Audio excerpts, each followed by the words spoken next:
He gave up his seat to a pregnant woman, but what followed would change the way he saw strangers forever. The city bus rattled along the late afternoon streets, its windows fogged with the warmth of too many bodies packed inside. Daniel sat near the middle, headphones tucked in but no music playing. He liked to listen to the sounds of the world instead, the snippets of conversations, the squeal of the brakes, the muted sighs of commuters eager to get home. His workday at the bookstore had been long, but he didn't mind. He liked the smell of ink and old paper, and the thought of his grandmother's stew waiting for him back home was enough to keep him going. As the bus lurched to a stop, another wave of passengers pushed in. Among them was a woman, heavily pregnant, her hand resting on her belly as if to steady both herself and the child inside her. She looked tired, her face pale beneath the fluorescent lights. One hand clung to the metal pole while the other fumbled with a tote bag. Daniel noticed immediately, the way her shoulders slumped, how the other passengers avoided her gaze, each one shrinking back into their own space as though kindness was too costly. Without hesitation, Daniel slipped his bag over his shoulder and stood up. "You can take my seat, ma'am," he said, his voice steady. The woman blinked at him, startled, before offering a grateful smile. "Thank you," she murmured, sinking into the seat with visible relief. Daniel nodded and stepped back, gripping the overhead rail. The bus rolled forward again. He felt a quiet satisfaction, a small act, but one that mattered. Minutes passed, the hum of the engine filling the silence. Then suddenly, the woman leaned forward, her body trembling, her hand clutching her stomach. She gasped, a sound so sharp it cut through the bus chatter. Her tote bag slid to the floor, spilling groceries onto the aisle, apples rolling under seats. A man in a business suit reached to steady her while another shouted, "Is she okay? Someone help." Daniel crouched beside her instinctively. "Ma'am, are you all right?" His voice carried concern. But before he could say more, the woman's eyes widened. She pointed at him, her voice strained but clear enough for the bus to hear. "It was him," she said, her breath ragged. "He did this to me." The air shifted at once. Heads turned, suspicion burning in every glance. Whispers darted between strangers. What did he do? Did he hurt her? Daniel froze, confusion flooding his mind.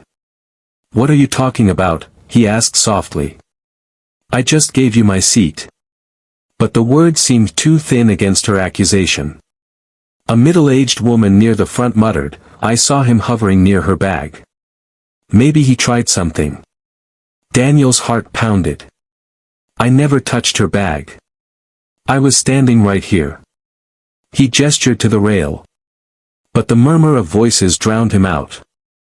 The driver pulled the bus to the curb, calling dispatch for medical help. The atmosphere thickened with tension. People pulled out phones, recording. Others shook their heads with disapproval. Daniel felt every eye on him, a jury forming without evidence. One passenger whispered, "Call the police." Another nodded.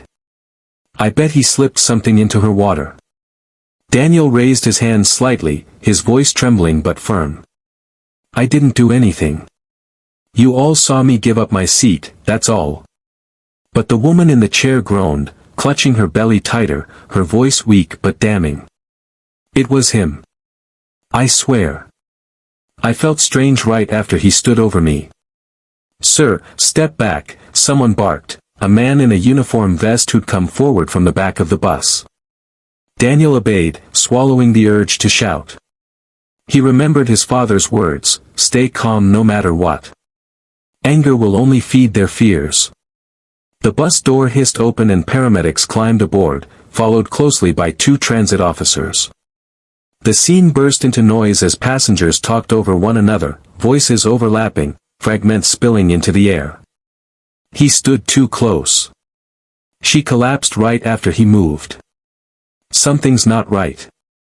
The officers looked at Daniel, eyes narrowed. "Sir, we need you to step outside for questioning." Daniel's jaw clenched, but he nodded. "Fine. But please check the cameras." The officers didn't answer. They simply guided him off the bus as strangers whispered behind him.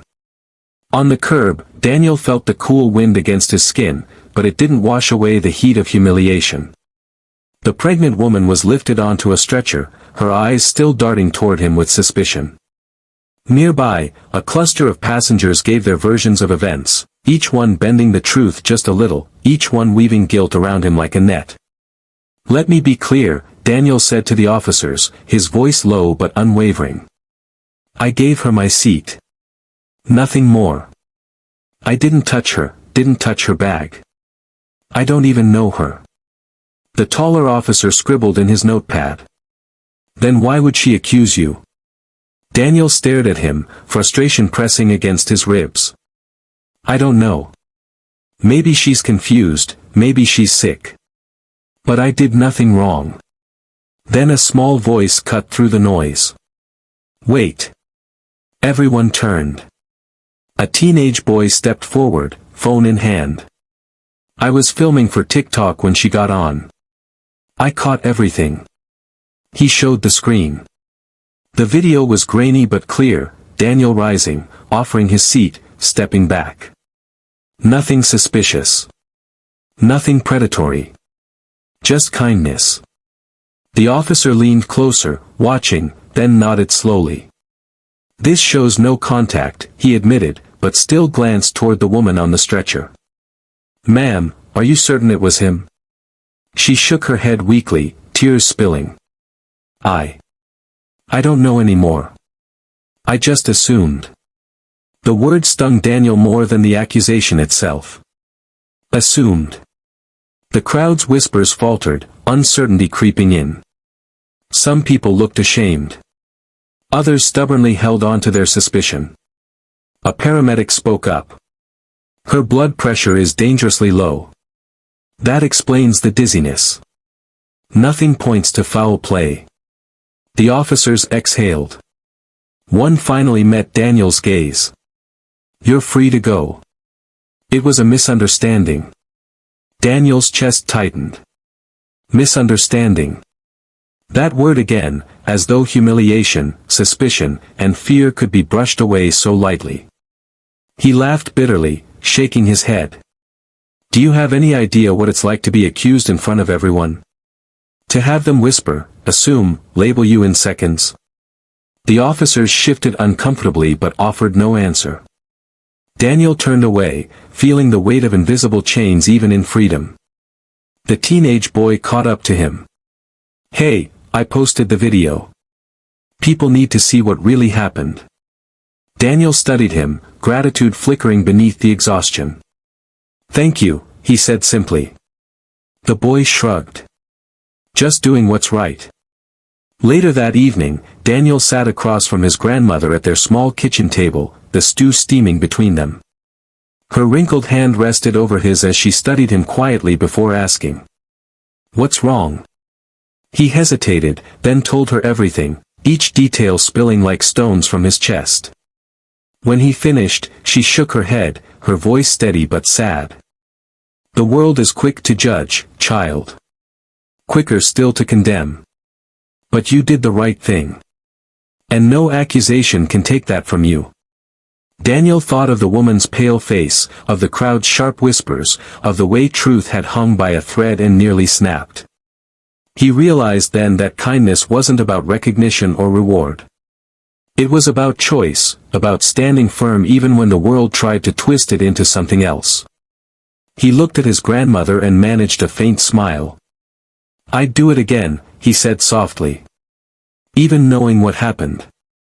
She squeezed his hand. "That's what makes you strong." Stories like Daniel's remind us that in a world of quick judgment and fragile trust, the simplest acts of kindness still matter, even when they are misunderstood. So the next time you face a choice between indifference and compassion, remember, one gesture can ripple farther than you know. And if this story touched you, don't forget to subscribe for more stories that challenge assumptions and inspire hope.